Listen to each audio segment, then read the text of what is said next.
Mirasee. Hello, listeners. I'm Sharon Richmond. Recently, a topic has come up in my coaching practice that's made me think back to one of my very earliest episodes of this show. The guest at that time was Ajay Varya, and one of the things we talked about was servant leadership. Another of the things we talked about was how to think about your team. So I decided to run my conversation with him again, but first share with you a few new thoughts and observations.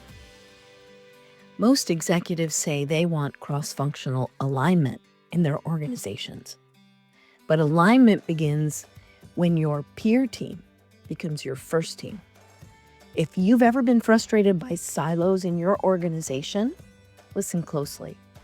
Silos don't just happen.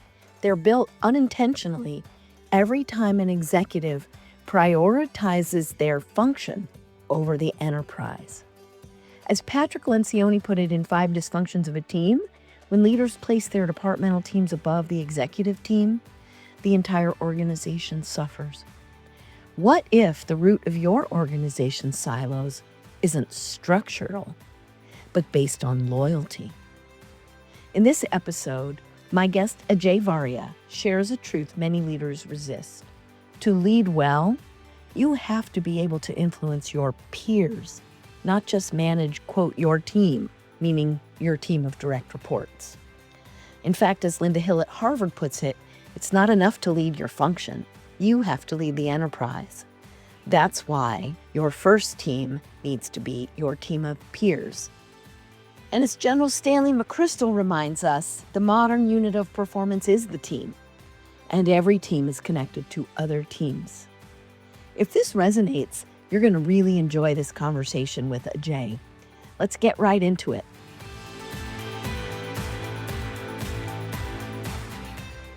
I'm Sharon Richmond, and this is To Lead is Human. My guest today is Ajay Varya. When Ajay and I met, he was the VP of Engineering at Masterclass, and what a unique engineering leader he was. He's since been CTO and then COO at Emeritus, an online education platform that offers high-quality online courses from top-rated universities. And now he's founder and CEO of a new startup called Growth Nirvana. Welcome to the show, Ajay. I appreciate you joining me today. No, thanks, Sharon. Great to be here. So let's just dive right in then, if you don't mind. And I would love to talk about your leadership journey. And maybe let's just start kind of high level. How would you describe yourself as a leader? Well, that's interesting because, I think of like 2 buckets as a leader. And the one I think that captured well is servant leadership, right? The idea that, like, as a leader, I'm a servant to the employees and to the team. My job is to unblock them. Do they really understand why? And kind of more of a bottoms up org. But the thing I like to do, which might seem in conflict, but it's not, is I'm like hyper goal oriented, whether it's engineering background or my career is mostly at startups. So the thinking is always evolutionary, not incremental. How do you 10x? How do you do something nobody's done before? Like these, grandiose dreams. And then I found that this mix is so perfect because if you have these super ambitious goals and then you actually empower these brilliant employees, that opportunity, they're looking for a way to run with it. And, over my career, what I always found is sometimes, employees have worked at many different companies. And on average, they're told what to do. They don't really know why. And so sometimes it's a big transition for the actual employee. So even if you want to have that culture, there are things to do to try to get that organization or team to kind of that point. And how did you come to this realization that focusing on the culture was the way to drive these teams or grow these teams into that kind of innovative org? It's interesting. Like, I'm kind of a system thinker. So I always work with like, what's the ultimate goal? And the goal is to win, or the goal is to, 10x the business or build our features faster than possible, better than the competitors. And so I would say maybe my personality is already maybe more on the empathy side, but it's really driven that this is the way to accomplish those goals more effectively. Because also I remember like when I was, starting out my career and I was an intern, or then I was my entry level job as a software engineer, I was told, okay, go put a box on this page and make it do search and make it be fast. And I had no idea why. I was never on a sales call or, customer success calls or all of these things. And then I think the way technology has changed, like in every organization, every sales call is recorded now. So there's no reason why, take it for example, the engineer can't really understand the problem the customer is facing. And then that leads them to then come up with, hey, the ideas you have as a leader, because you're spending 10 minutes on this problem, because you're busy with your million things. I spend 80 hours a week just thinking about this thing. Like, why not give me the opportunity to present ideas and drive it and push you? And now this goes to the servant leadership, where now as a leader, how do I get that employee more information, more knowledge, more capabilities to make better decisions? And part of that is also self-development, where is that, let's take an engineer or a middle manager, marketing, are they really good at their technical skill, but maybe they don't know how to communicate, or they don't know how to influence, or they don't have some other skill which is limiting their ability to have impact? And then that kind of 360 view can hopefully drive better outcomes. So when you've had engineers grasp this and really be able to be part of that team, what do you think some of the business benefits have been? Maybe it's story or two from masterclass or from emeritus or whatever you can think of. I think the masterclass, the one thing I remember is when I joined masterclass, it was a very small team. I think it might have been 10, 12 of us. Every employee had to do customer support for 1 hour a week or maybe 2 hours. So not just me, but all the engineers were on the call, right? Engineers, sometimes you're super introverted, you don't want to be on the call. There's a 80-year-old person trying to purchase and, super, it's a startup. So it's not like what it is today, how many years later where it's so streamlined and optimized. It's probably confusing. And now imagine that engineer's like, oh, I can solve this. Like, oh, no wonder they're confused. And I think that's the amazing thing, where when people see firsthand, they have the empathy of the user, the challenges they're facing, then they can drive ideas. Versus the old model is that problem has to be seen by somebody who then prioritizes it. Then it kind of gets lost in translation each step, right? It's the customer support person to the customer support manager to the product management leader to the project manager to the engineer. And so you can imagine the broken telephone that can get played sometimes versus if it's like a direct line.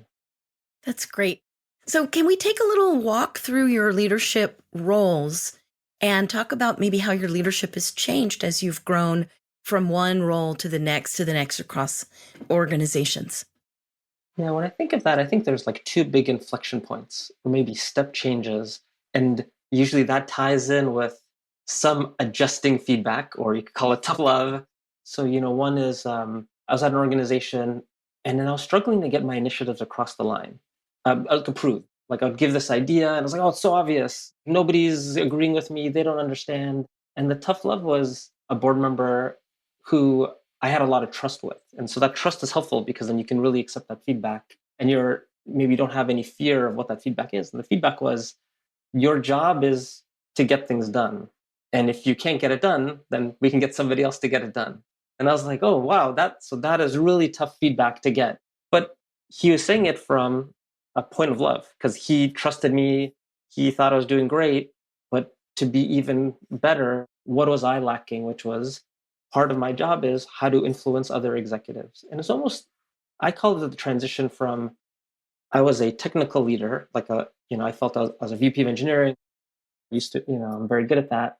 And now I'm trying to move to an executive, which is, a broader skill set where the ability to influence, bring people along is more important. And now I'm not just convincing engineers who are just like me. I'm convincing VPs of marketing and VP of sales and VP of customer success and kind of a diverse set of people who might not think the same way as me, but I need to figure out what's the language to communicate to get things across the line. And I thought that was an interesting transition of what are the skills needed for that next step, and then how do you work on those skills. And that's always, in my experience, is always through great coaches and mentors and people to give me feedback, because it's not like I got that initial feedback and okay, great, problem solved. It was I talked to my boss and talked about, I'm going to try to develop these skills, and I might, we used to joke that I'm calibrating, so sometimes I'm going too far, not going farther enough, and then getting that feedback on a weekly basis. And think about the impact on me, like what a gift he gave me to give me that consistent feedback week over week of, hey, from my opinion, I think you did a great job in this meeting. I could see the people's, heads were nodding, people got it. Or, hey, you sounded like the smartest person. You probably thought you're the smartest person in the room, but you're not. So, it's, oh, okay, got to work on that one. So it's wonderful to have people in your circle of trust who can do that for you, kind of your own personal board of directors. What's an example of one skill that you worked on that helped you with the influencing of others? I mean, I think a couple of things stand out. One is I'm a big fan of having cross-functional one-on-ones with other executives, and it can, typically if you're an engineering leader, obviously the product leader is kind of like you're in a relationship, so when things are bad, you know it, vice versa. But maybe there's a team that's a little bit further away, like the head of business development. How about the CFO? How about the general counsel? And are you talking to them on a regular basis? And usually it's always the first thing I'd ask is, how can I help you? What are you stuck with? And usually maybe I can't solve it directly, but people always like to vent and they're looking for somebody to empathize because we all face the same problems. Like, oh, I have this great employee, but they're thinking about leaving and I'm so stressed out. And, there's so many things you can have in common, even if the, technical expertise is different. And sometimes there's cross-functional issues where we can align on it ahead of time versus when we're in crisis in that meeting. And so I think trust has always been like the big thing I've found valuable because, and this is a pattern I've seen in a lot of organizations, like the sales leader and the marketing leader are always fighting because they found that across their 20-year career, there's always a time you miss your numbers and somebody gets blamed. And that shows that organization didn't have trust. Somebody's getting blamed. So one sales team's, hey, the marketing leads are bad. Marketing team, I brought great leads. Sales team didn't close. And you can make that same example with a lot of different executives when things go wrong. And so I found, how do you build an organization that has trust? And then how can you give examples of that? So if something goes wrong, instead of being the one to blame somebody, I'm a big fan of 5 whys, engineering concept of, well, let's talk about why did it happen? What's the root causes? How to solve it? So you're already starting with, I'm not blaming you. Let's come together and figure out how to prevent it in the future. And that just feels more collaborative and you're on the same team versus sometimes the instinct is, in some organizations, blame game. That's certainly true. So as you sort of grew from that, as you grew from the VP of engineering at Masterclass, and then you went to Emeritus, it's a much larger company, if I remember right. Maybe describe to us the differences and then a little bit about your journey and how did you adapt to that CTO role? What changed? Yeah, so Emeritus is a global company, so that's a big difference. Where at Masterclass, all the employees were in California, or majority, and it is growing crazy fast. It might have been 200 people when I joined, and then it was like 2,000 2 years later. So it's one of those hyper growth companies, and then all the challenges that come with growing so fast. And then there's teams of people in India, Mexico, Singapore, China, America, and so you can imagine the cultural challenges of how do you give feedback to somebody in India versus Mexico City versus an engineer in America, a marketing team. It's actually very different culturally. And so how do you align an organization culturally? That was a really interesting challenge I faced there. So can you give us an example, like the same piece of feedback you might offer to somebody? How would it differ across a couple of these different cultural contexts? I think what I found is it always comes back to trust, where when there's a high amount of trust, then even if you don't do it the perfect way, it'll still work out fine. But when there's a lack of trust, it's harder. So if it's, imagine, you take over a team, it's based in another country. I don't know who they are because, you just get the role. They know who I am because they see your name in the email. And so the first step is before you can even give feedback is there even any trust? So can you go visit them? Is there ways to have an offsite? And the thing that made it really tricky is just this was during COVID. So then you can't just go fly there and spend a month and get to know people. It's a little bit more difficult. So then you're trying to creatively do things on Zoom. How do you have icebreakers? How do you get to know each other? It's not perfect, but how do you, build trust? It's almost interesting where like there's a trust equation and it's like around like credibility and reliability and authenticity and what's the perception of self-interest. And so sometimes I try to like break that down. It's like, well, how do you get those across these geos or regions? And how can that then help with when it's time to actually give that feedback? And so one thing I used to do in this case is I still want to give that same feedback because I want that adjusting feedback to make change. But then how do instead of a drive-by 1 minute or an email, I would then schedule a meeting. And so that is more time, right? And that's, say, quote unquote, more expensive. But I think the value is, I think the person hopefully saw, hey, Ajay's trying to build trust. He's trying to build a relationship. It's not a transactional thing. And then over time that can build, over the months to come.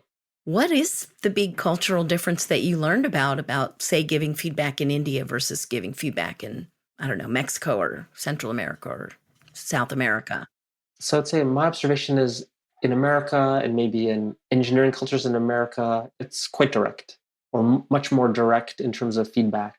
And I think India culturally, a lot of it is you give feedback or you say something, an answer might be yes, but not like, do you understand it? Do you disagree? Less likely to disagree. So then how do you change? Because you do want that conflict. Like if I told an employee to do something and they can't do it, or if I say, I want them to say, hey, I can't do it and this is why, and then we can brainstorm together to come up with a better solution or debug it. Back to the servant leadership, right? I'm trying to help unblock. And so having that little bit of awareness can then help, set things up, because the worst thing you do is, hey, I need this by Friday. Okay. Then Friday comes and nothing happens. You're like, oh no, I just told, then the whole thing falls apart. And there's actually, I don't know the name of the book, but there's some great books that describe different cultural norms across different cultures where that can maybe give a baseline perspective. Obviously, these are huge countries, very diverse populations, but then you can then kind of see, what are the ways to adjust and adapt to try to help those teams perform better. So how did your leadership evolve when you took on the CTO role? Yeah, so I think when I, sometimes I think of like the roles sometimes are like, what stage of company is it? Is it a 0 to 1 where then it's hiring? Or is it a transformational role where the team is excelling, you're trying to make them go better? Or is it a total turnover? It's like the team is doing poorly and you need to make a lot of change.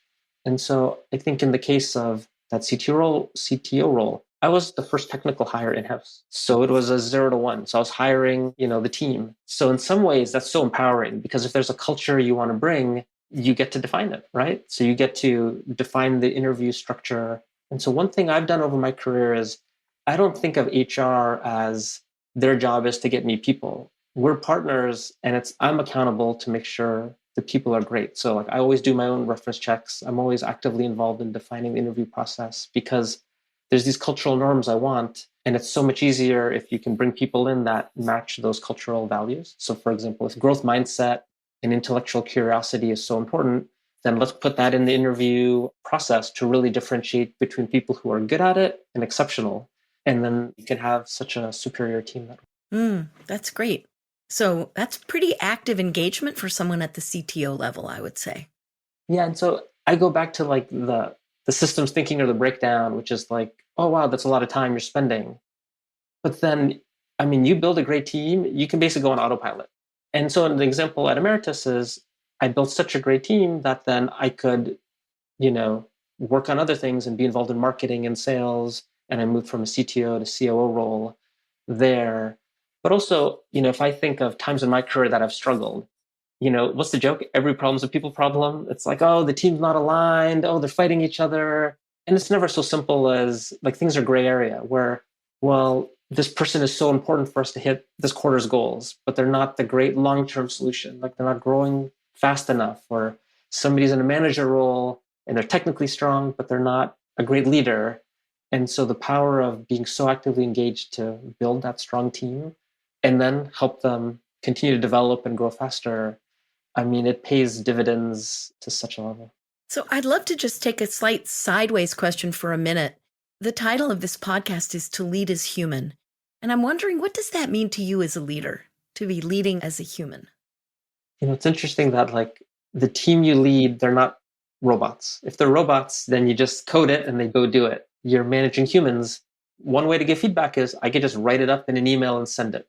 Now, likely that person is going to be like devastated, frustrated. Wait, you have no idea. I spent, 200 hours working on this, all these details you don't know about. And so the human aspect is understanding where they're coming from. Where did we not communicate? things well? Are they the right person for the role? Things are so much more complicated. And so I think that's, I think one takeaway I had, which is it's such, the simple way to think about it is, oh, I have all these people. If they could all go in the same direction and take, the biggest steps every day forward, so much will get accomplished. But they're human beings, so they're naturally going in different directions. They have things going on in their personal life and their work life. They have career ambitions. And all of these things kind of make that matrix of possibilities not as simple as programming robots.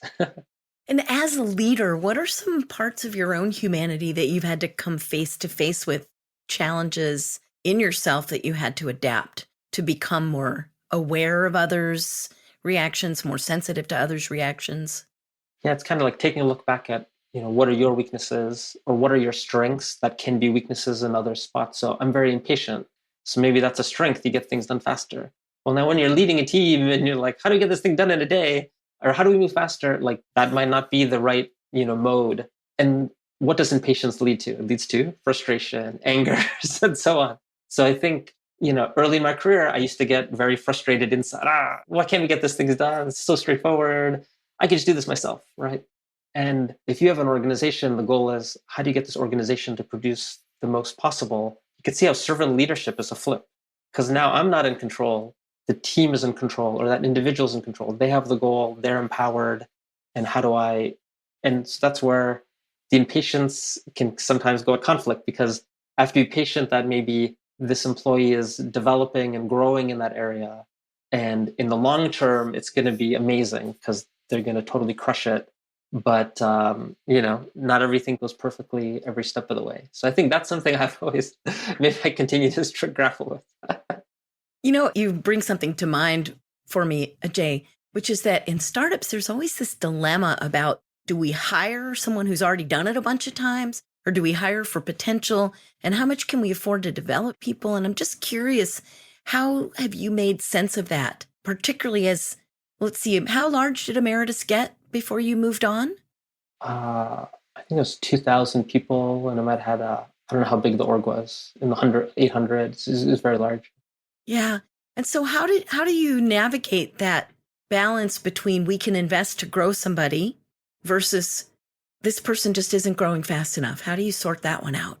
Yeah, I think it's like very contextual. So I can give a couple examples. So, in the 0 to 1 stage at a startup, I'm always a fan of getting the highest potential people, even if they don't know anything, because over the long term, that being 10x better will always, because the idea also is we're trying to do something evolutionary.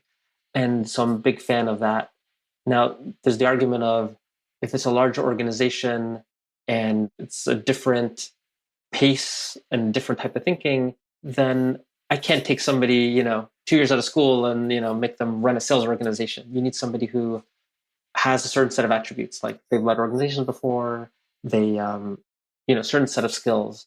But I am generally a fan of taking people of high potential and putting in those opportunities. So maybe it's not a head of sales you hire, but maybe somebody who was a director of sales somewhere and now they get to be a senior director. And because it goes back to that interview framework where, say, I'm optimizing on growth mindset and grit and things like that. So maybe they're not going from 0 to 1, but they're at zero point 0.9 and 0.9 to 1. But then you get that value of them being, say, maybe more motivated and grittier and maybe more open to different ways of doing things. That makes a lot of sense to me. Anything else you can think of in terms of like personal shortcomings that you had to overcome? Yeah, I mean, I think there's another one where, and I think you and I might have talked about this, where a lot of this comes from your background. So it's kind of like, Indian descent. So then it's like very conscientious, score perfect grades. And now you're in the real world and you're, in exec staff meetings or leadership meetings and you don't want to make a mistake. And then there's another executive just shooting their guns in the air, saying whatever's on the top of their mind. That was a big adjustment for me because I was like, wait, that person's talking for 50 minutes out of the hour. I'm getting like my 2 minutes. I'm barely getting anything done. Do I need to take more risk? And that's very unnatural when you're a perfectionist by default. And you take that characteristic and then also you're an engineer where like one of the metrics for engineering is like low bugs, right? So One of the metrics is what? one of the metrics for engineering is low bugs, right? So it's quality and quantity. Yeah. So it's kind of like reinforces that perfectionism. And it's almost like a transition to taking bets. And so the way I actually rationalize it in my brain is I want to fail, but I want to fail big. So I want to take 5 big swings. I can fail 4 out of 5. So it's only 20%. That's horrible compared to hundreds that you get in college or whatever. But that one hit needs to be a 10xer. Mm. And so that's the way I kind of rationalize it in my brain. I think some people might not even need that rationalization because it's either logical or it's more natural. But that's something that I think early in my career I probably more struggled with and didn't take as much risk as maybe other people might have in the same situation or opportunities. So, one of the mechanisms that I know you used with your teams is something that, if I might remember it wrong, but I think you called it a personal operating manual. And I Yeah, remember you're that's right. telling me first you used this when you were at masterclass. And Yeah. I would love for you to share with our listeners, what is that? Why did you want to do it? And how did it help? How did it help the team? How did it help the business? And how Yeah. did it help you as a leader? Yeah, we called it the culture doc. And how did it get created is early days of a company, things are Wild West. You're doing some hiring, some worked, some didn't. You had some employees that didn't work out. And then it's like going forward, how should we operate as a team? And some things can be as simple as how should you act in meetings? Like, we expect you're not late to meetings. We expect you're, you know, we had one concept like if there's a meeting and you don't have an action item in it and you didn't talk, like, don't show up to those. Like, we don't want status meetings. You're a leader. We expect you to have one-on-ones. There's no status. It's actually just personal development. And so these are things that, I believed in, but then, if you're building a team very fast, how do they know? They can't read my mind. So actually writing these things down, and there's a Google Doc, so people could edit it, people could give feedback. I think at one point, a year in, we noticed, hey, we're actually doing a lot of volunteer work at Masterclass. Like every quarter, all the engineers would go and volunteer at a school in the Mission in San Francisco. So we're like, hey, that should be part of the culture doc. Like, we value volunteer work and collaborating and doing that. And so that was unique to that organization. And what I found is I would take that through my jobs and adapt it. And it slowly grew from this 1-page doc to 5 pages to 10 pages. And it's almost like as we picked up different concepts or techniques, we would add it. And it was a great way where some employees, some of these things were like, oh, yeah, this makes sense, but I've never seen it written down. And some were concepts they never thought about. And so what we used to do is actually show it to people as part of the interview process. So you can opt out or opt in. And then people who opted in, they're like, oh, wow, this is like amazing. Like, I wish I was at an organization like this. And some people who are like, yeah, I don't really value this that much, then it is good for them to be like, okay, we're no different than any place else in their mind, and maybe a different organization is better for them. Mm. So, what are some of the kinds of things you put in the document that would help your team know how to interact with you? Yeah, like one thing I remember, there's this thing. Are you familiar with the Eisenhower box? This is something that is like, how do you decide what to do? So if it's like urgent and not important, do things that are important, right? And that concept of, well, you have 50 things to work on. I do, no, work on the things that matter. And so it actually helped people understand, like, how does the organization think? Because we were very goal oriented, very focused. But this goes back to the alignment thing where, like, now the alignment is higher. So if you have a team of 20 people and they're all, 2% off from each other, then you're not really moving forward that quickly. Versus if there's a culture doc where now people can be more closely aligned, and now there's a mechanism to give feedback. Oh, our culture doc says this is how we run meetings, or every time there's an action item, somebody should be a directly responsible individual. And let's, can you try to do that next time so we're better in meetings and better taking action items? Then it kind of gets all these vectors all pointing in the same direction. And that kind of alignment, hopefully, I thought led to better results. That's great. And how did it help the organization? Like, how did you know if it was helping the organization? Are there metrics that you could track, or how did you know?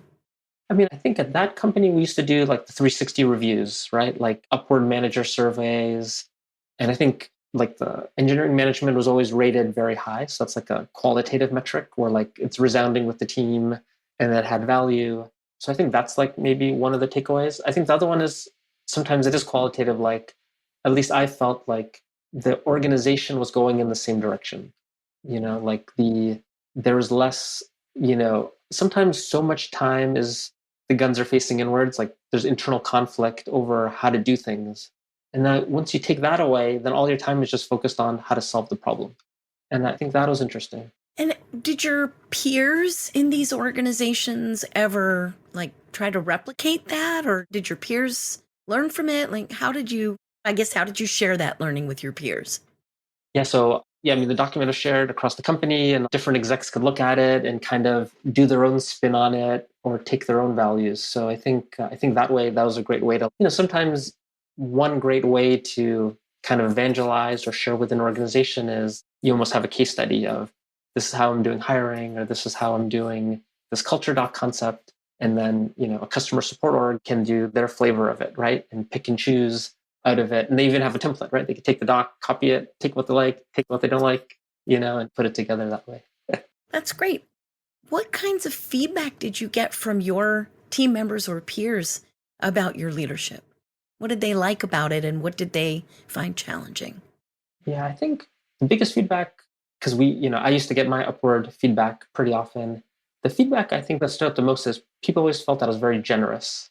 And if you're a servant leader, it makes sense, right? Because it's in such contrast to if you're not a servant leader. And I'm like, hey, you need to get this done at this time. And if not, I'm going to be upset or something, right? Like the kind of old school management. And I think the other thing I like to see is of the people who work for me, are they getting promoted fast? Whether it's in my org or sometimes they go off to be a VP somewhere else, but then they work for me as a software engineer or a middle manager in marketing, Mm-hmm. and they can grow so fast in their career. And I think that's something maybe I took away as like that was one of the big accomplishments or takeaways that people could grow so fast in this model. Thank you. So, this is maybe the hardest question that I might ask you, but like, what has been the biggest challenge you've faced as a leader? And how did you resolve it? And what did you learn about yourself from that?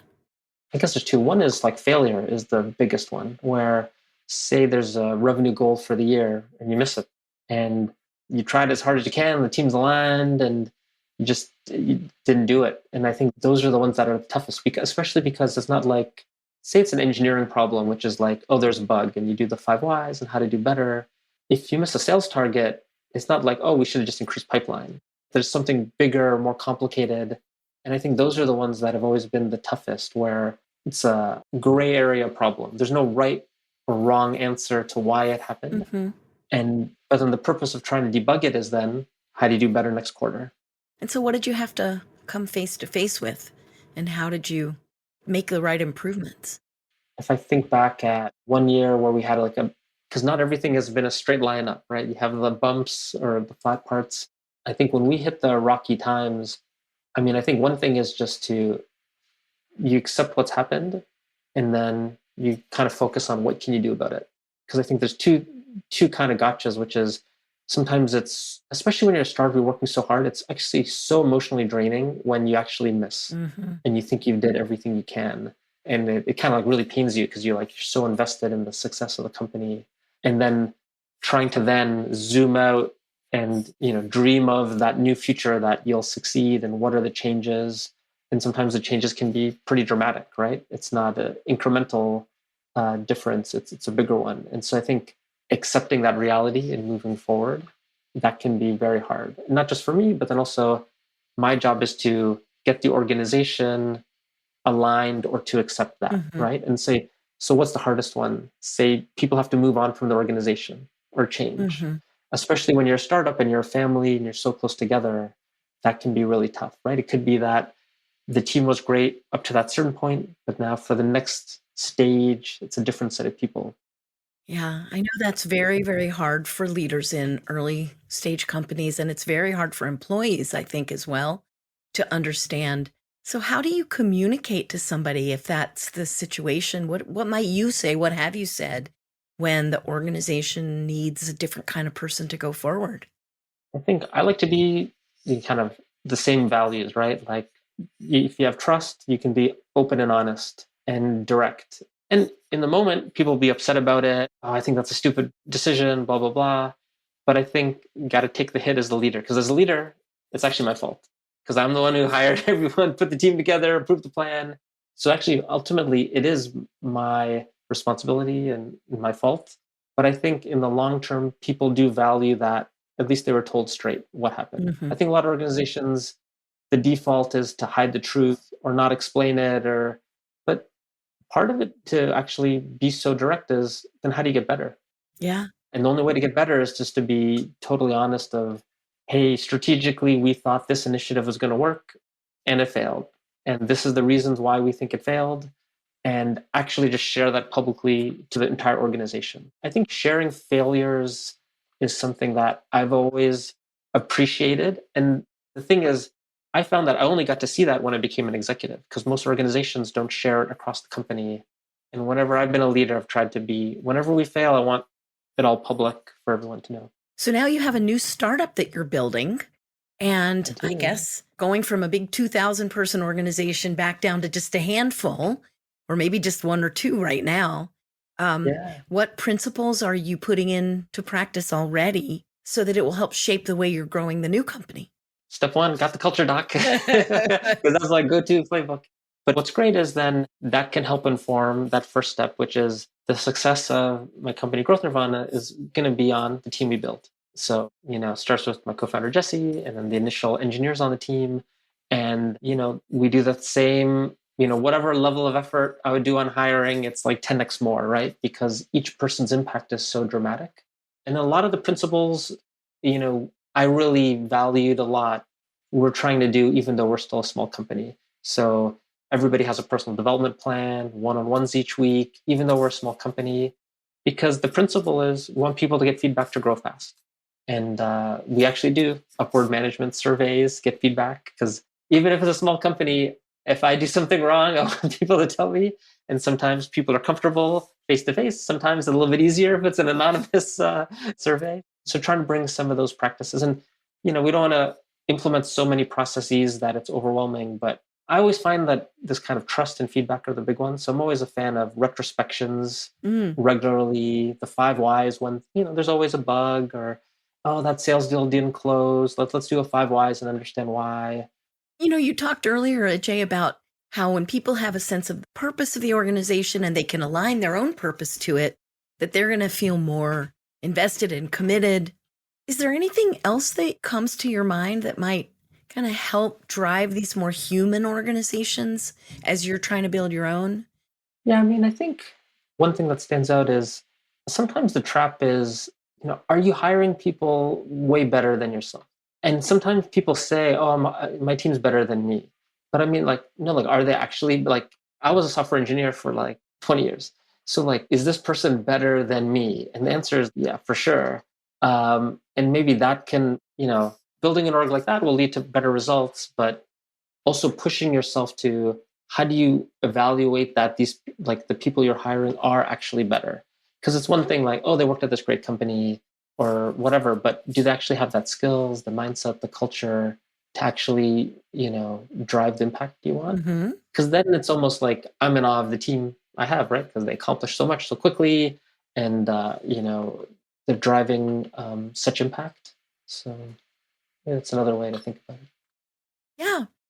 Sometimes we have listeners who might feel a little skeptical about putting so much attention on the sort of people side, culture side. And I'm wondering if there are some hard metrics you could share that have helped you understand that, yeah, that actually makes a big difference to the business. The things that stand out to me is I worked at Masterclass and Emeritus. These are two I guess they're called unicorn companies, right? They went from zero in revenue to multi-billion valuation in a very short time. And I think that in itself is so unusual. And so the two organizations that accomplished this, that both those companies had a focus on the people side, right? Masterclass, an example, they did company-wide employee engagement. They invested, they gave it wasn't HR org, it was a people organization. So they're investing not just in the mechanics of HR, but they're also involved in development and management training, and Emeritus, the same thing. And so maybe my observation is these two companies and many companies like that the investment produces these outsized returns. Mm, And so my experience has always been at how do you get companies to do exceptional results? And I think investment in people has always been something that I've seen has made a huge impact. that's great. So, my favorite wrap up question is what's the most important piece of advice you want to share with other business leaders who want to build workplaces where they are that are more fully human? And so, are there one or two things that you would recommend people try to get that effect? No, it's a great question because I'm a fan of take a baby step. So, what's an initial thing you could bring into the organization that makes a difference? So, maybe today we talked about multiple things. Maybe two things stand out, which is high quality one-on-ones, right? Because and anybody listening can just Google like one-on-one best practices where it's not a status meeting. You're talking about their goals. Do you know the name of their significant other and their kids? Like some of these kind of more humanistic approaches that improve productivity.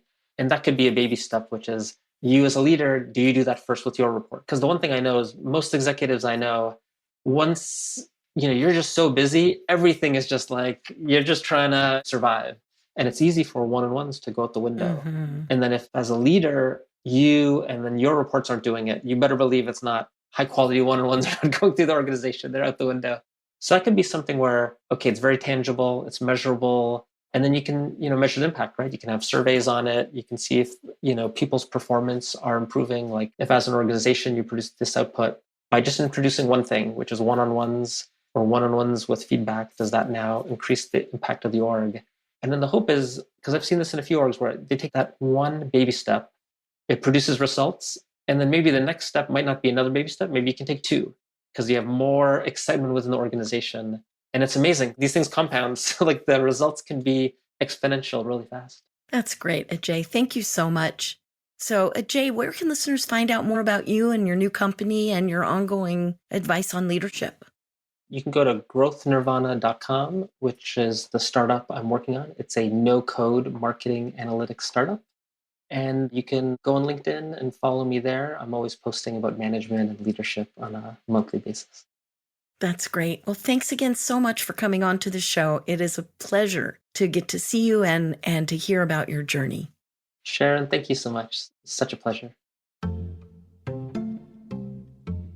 Please keep listening. I'll share some takeaways from this conversation, as well as a next step you might take on your own leadership journey. Hi, this is Sharon. I'm popping in just before the takeaways to remind you that as an executive coach, I'm always looking to support new clients. If you or someone you know might be looking for an executive coach, head over to my website, leadinglarge.com, and you can book a complimentary appointment with me. In the first 25 minutes, we'll be able to identify a challenge you're facing and talk about whether I'm the right fit to work with you. I look forward to hearing from you.